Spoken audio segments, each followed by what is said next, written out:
Hi there, loyal and devoted viewing audience. Welcome to the second ever episode of the What For. I'm your host, Jamsesh Jufro. As usual, the weather here in Binghamton is sunny and beautiful, so we here at the What For have a bit of a tropical theme going on, as demonstrated by this palm tree.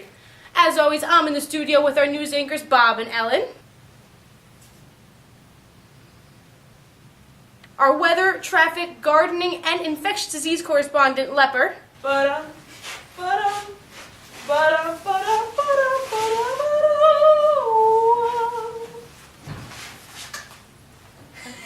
And in the field, our student body correspondent, J Squid. Again, I'm your host, Blonde, second from the left. And audience, I know these are confusing times we live in. I know sometimes it's hard to separate the truth from the lies, and we here at the What For are certainly not helping. But as I stand here, watching Leper grind on a frightened camera person, I'm sure of one thing: you're watching the What For. Good evening, I'm Bob. And I'm Ellen. And this is the News Desk. In campus news this week, several fraternities were cited by the Office for Student Conduct for pledging violations, when it was revealed that several first-semester pledges in Zeta Theta Theta and Rho Omicron Tau fraternities were in fact currently enrolled in middle school. At first, when questioned, the fraternities claimed all pledges were of age and enrolled in Binghamton University, stating that they had never seen such true brothers, and that no one who pulled chicks like that could be under the age of 18. This Friday afternoon, however, police witnessed a school bus from Binghamton East Middle School stopped to pick up several pledges on Front Street on the way to Binghamton Zoo. The fraternities will face fines and possible loss of their official charter for this infraction. When asked why they didn't think it was unusual for the pledges to leave for a field trip, Zeta Theta Theta President Walt Sweeperstein said, "I don't know, man. They had permission slips." Some members of Rho Omicron Tau have anonymously come forward to say they always suspected the pledges were too young, noting an unusual fondness of 11-year-old Charlie Werthers from the Judy Blume novel Tales of a Fourth Grade Nothing, and the fact that 12-year-old Mike Harton continually attempted to form grind lines at parties. In other news, Binghamton University students this year have achieved previously unheard of levels of academic success and excellence following the implementation of a mandatory $37.50 fee. Many students were initially surprised to see this fee added to the semester bill, but at the unfolding of the first half of the semester, every student on campus has noted its benefits. One university sophomore, who last year achieved no better than a C average, reported, "I don't know what happened. It's like all of a sudden I have this will to achieve great things. I'm inspired to be academically excellent all the time, and my GPA has skyrocketed." Overall, the campus has seen a 130% increase in the average GPA and tripled the number of Fulbright scholars. One senior commented, "To think, it was only $37.50 keeping me from success and excellence all this time. I only wish they had implemented this earlier." Bob, I hope this will finally inspire you to be you at BU. Probably not. Close sources to Harvey Stanger revealed this week that the president has been experiencing a recurring dream in which he accepts a Tony Award for the play Chicago. He's unsure what this means. Sources tell us Stanger is conflicted, saying that he wakes up weeping every night and doesn't know if they are happy tears. Quotes a source, "It's odd. He thought Chicago was overrated and tacky. If anything, I would have thought him to be much more of a West Side Story man." Our sources also said Stanger was considering reaching out for counseling, but since he's not yet perfected his acceptance speech, he's declined for now. I think we can all agree our thoughts with him in this difficult time. A university freshman, Killian Doyle, reported this week that he is pretty pleased with his dorm room poster selection, saying, "I think I made the right choice." Doyle spent over 4 days agonizing over the decision, but says he feels confident in his final commitment. At one point, Doyle commented, "I had it down between the Bob Marley poster and the Pink Floyd poster, and I wasn't sure which one represented my personality best. But then I saw the Fight Club poster, and everything went out the window."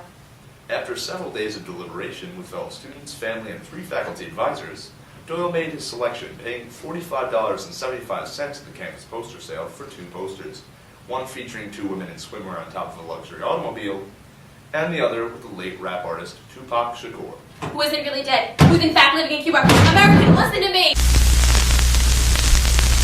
Ha ha ha! We seem to be experiencing some technical difficulties at the news desk, so now let's take it to the truly terrible Leper for a report on healthy eating on campus. Hey everyone! Looking to drop some holiday weight from last Christmas? Want to lose those love handles? Do you hope to stop being a target for flying animals of prey? Don't worry! I have the tips you need to get in shape. First things first, you have to stick to your 5 major food groups. Cheese, focaccia bread, heart-healthy fish with heart-healthy omega, and cheese. Now, here we have something that has none of those, but is equally as delicious. Sodexo's own bread and gravy.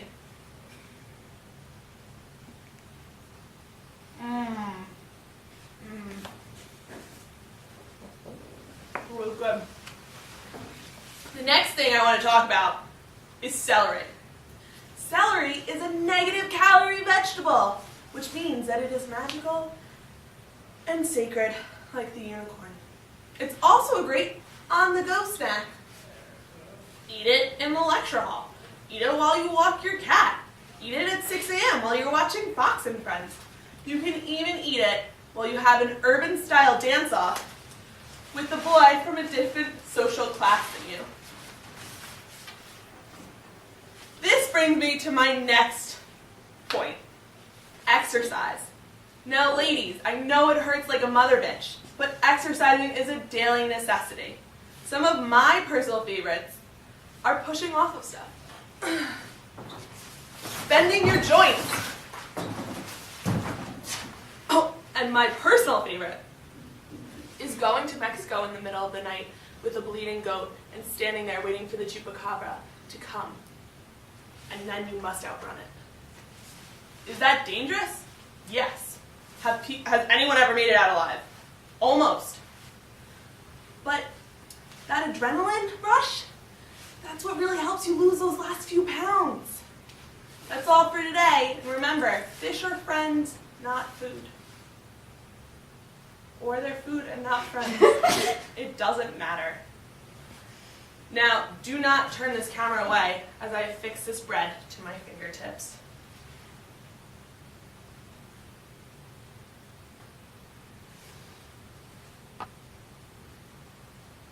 I have never in my life seen something so beautiful and informative. Our next segment will be out in the field with our student correspondent, J Squid, as he attempts to discover how the student body really feels about some of the most important issues on campus today. Alright, I'm here with Josh here in the Union. I'm here with Fanta in the movie store. I'm gonna ask you a few questions. Alright, I'm here with Keaton down by the radio station. Keaton, thank you for being here. It's a pleasure.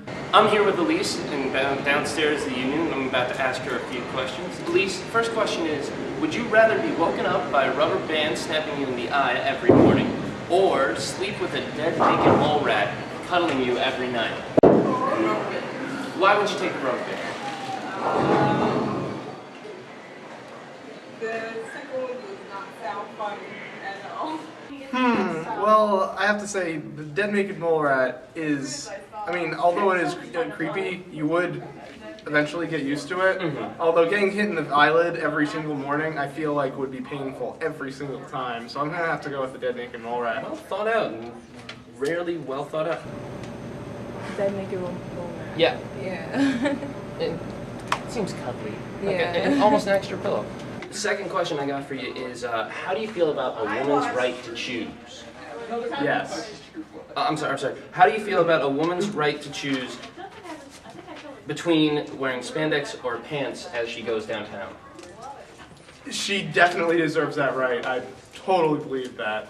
Either one's completely fine. That is your leftist opinion. How do you feel about a woman's right to choose? Yeah, I think it I'm sorry. How do you feel about a woman's right to choose between spandex and pants before they go to a party? they can choose to wear whatever they want. There. How do you feel about a woman's right to choose? I feel like it's a very important. I'm sorry. A woman's right to choose between pants or spandex for a weekend party. I feel like she has the right to choose. I do Yeah. too.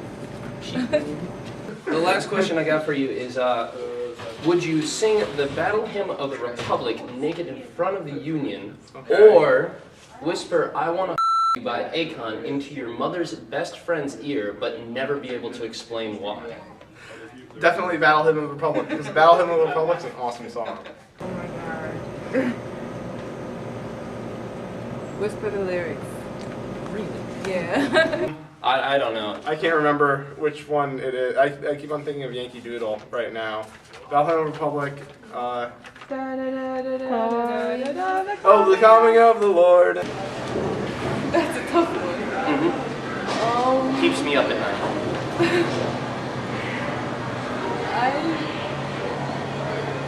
I think I would. I don't know how to choose. I really don't know how to choose. Many senators have gone back and forth on it for decades. Oh, you're up in. You said you loved it. It's like if I had listened to it enough times. Sing it together now. Yeah. I just remember that thing that we used to sing in like 3rd grade where it was like the teacher hit me with the ruler. That's been our time here down in the basement. This is us at the movie store. No problem. This is us down at the radio station. Yes, coolest place on campus. His truth is marching on. Glory, glory, hallelujah. Glory, glory, hallelujah.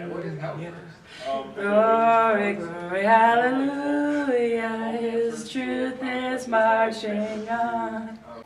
Oh, J Squid, you are the wind beneath my wings. And you, audience, welcome back to the studio. Now it's time for a quick segment with Leper that we call Leper Smells a Rug.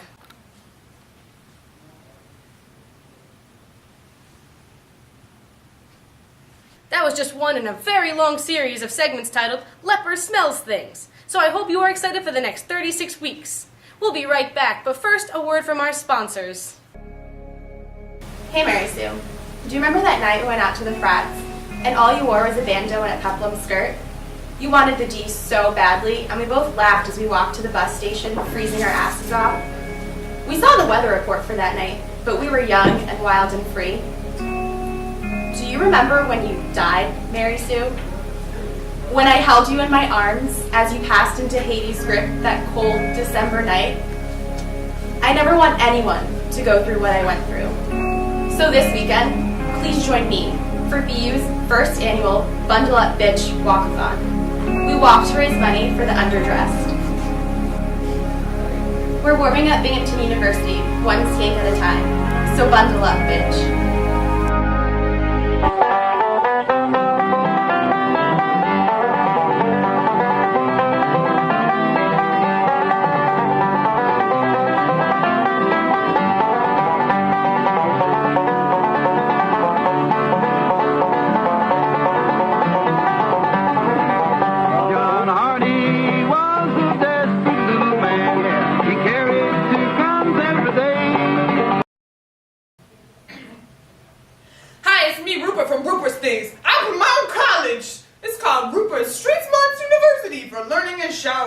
In my life, I acquired a lot of knowledge, which I will pass to you with maximum touching, but very little $ required. It's only $5 per credit, with a minimum of 1,600 credits per semester. We have classes like, where's my bathroom? How did that get there? In our most popular class, taught by my visiting lecturer, my dog, Rupert Jr., acquiring magazine subscriptions. Do not miss out on your chance to improve your life with new facts you haven't even fucking heard of yet. But don't get cocky, because you have to be real smart to get in. Real smart. Register in my living room, or carve your name into any oak tree in the county. I will find it. See you there. Welcome back. We're almost out of time, but first we have a segment called Fake Fan Mail, where we open really fake fan mail from really fake fans. The first letter is from Cara Louise from Broom Hall in Newing. She writes, "Oh my God, what for? Your show is so hilarious. When Leper talks, I want to vomit, and the host has such a poreless complexion. Love, love, love this show, and I talked to all my friends about it. Love, Cara." Thanks, Cara. I'm not totally sure we were there yet in our relationship, but I like a go-getter. Our next letter is from Brian Kissinger in Hillside, who says, "This show is f***ing terrible. If this show airs one more time, I will drown myself in pudding, and it will be your fault. Rice pudding, to be exact." Thanks, Brian. I love rice pudding, too. That's it for our fan mail. If you're a real fan, send us an email at binghamtonwhat4@gmail.com. Once again, I'm your host, Corporate Liability, and finishing off our show tonight, we have Elle in the Symbiotic Dance.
We'll talk about it after. So I started, right?